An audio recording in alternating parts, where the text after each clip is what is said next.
کہانی 100 لفظوں کی میں آج میں آپ کے ساتھ ایک منفرد بحث شروع کرنے جا رہی ہوں جس کا نام ہے تقدیر بگڑ جائے تو کوئی ہنر کام نہیں آتا۔ دوستو، اگر آپ بھی اس بات سے اتفاق کرتے ہیں یا اختلاف کرتے ہیں تو نیچے کمنٹ سیکشن میں ضرور بتائیے۔ کہانی شروع کرنے سے پہلے پلیز ہمارے چینل کو سبسکرائب کر دیجیے تاکہ ہم آپ کے لیے ایسی ہی اچھی کہانیاں لے کر پیش ہوتے رہیں۔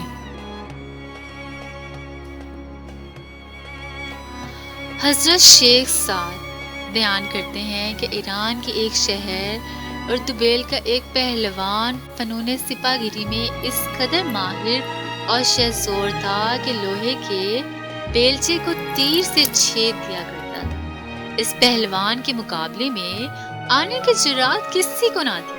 ایک مرتبہ ایسا ہوا کہ ایسے شخص نے اسے مقابلے کی دعوت دی جو نمدہ پہنے ہوا تھا۔ وہ پہلوان اس کے مقابلے میں آ گیا اور اپنی مضبوط کمان کو کندھے سے اتار کر اس پر تیروں کی بارش کر دی۔ اس پہلوان کا ایک بھی تیر اس کے نمدے کو نہ چیر سکا جو اس نے اپنے جسم کے گرد لپیٹ رکھا تھا۔ جب وہ پہلوان اپنی تمام کوششوں میں ناکام ہو گیا تو نمدہ پوش نے کمند پھینک کر بآسانی پہلوان کو گرفتار کر لیا۔ نمدہ پوش اس پہلوان کو گرفتار کرنے کے بعد وہاں سے لے گیا اور اس کے ہاتھ پیر مضبوطی سے باندھ کر اسے خیمے میں اپنے سامنے ڈال دیا۔ وہ پہلوان اپنی اس شکست اور شرمندگی پر ساری رات روتا رہا۔ صبح ہوئی تو ایک غلام خیمے میں آیا اور اسے دیکھ کر بولا، تم تو وہی نامی گرامی پہلوان ہونا جو تیر مار کر لوہے کے بیلچے کو چھید دیتا تھا۔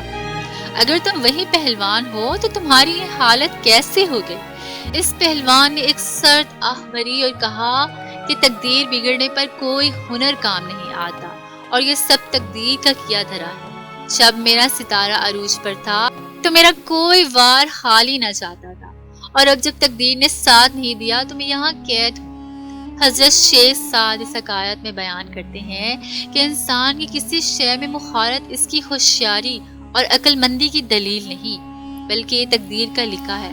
جب تقدیر میں لکھا ہو کہ یہ فلاں شے کا مالک بنے گا تو بغیر کسی ہوشیاری اور عقل مندی کے وہ اس کا مالک بن جاتا ہے، اور جب تقدیر میں لکھا ہو کہ فلاں شے اس سے لے لی جائے گی تو پھر کوئی ہوشیاری اور عقل مندی کام نہیں آتی۔ رزق کی تقسیم اللہ تعالیٰ کے ہاتھ میں ہے اور وہ لوہے محفوظ پر لکھ چکا ہے کہ کس شخص کو کتنا رزق ملنا ہے۔ بس اگر کوئی امیر ہے تو وہ اس کو اپنی ہوشیاری نہ جانے، اور اگر کوئی غریب ہے تو وہ یہ غم نہیں کرے کہ شاید اس میں وہ ہوشیاری نہیں جو ایک امیر شخص میں ہے۔ اگر آپ میری اس بات سے اتفاق کرتے ہیں تو پلیز اس چیز کو، اس کہانی کو، اس ویڈیو کو اپنے دوستوں کے ساتھ شیئر کیجیے، اپنے غریب سے غریب اور امیر سے امیر دوستوں کے ساتھ، جاننے والوں کے ساتھ شیئر کیجیے۔ جتنی جلدی آپ یہ چیز شیئر کریں گے اتنی جلدی آپ بھلائی کے کام میں اپنا ایک حصہ ڈالیں گے۔ تو پلیز ہمیں اپنی دعاؤں میں یاد رکھیے اور اس کار خیر میں اپنا حصہ ضرور ڈالیے۔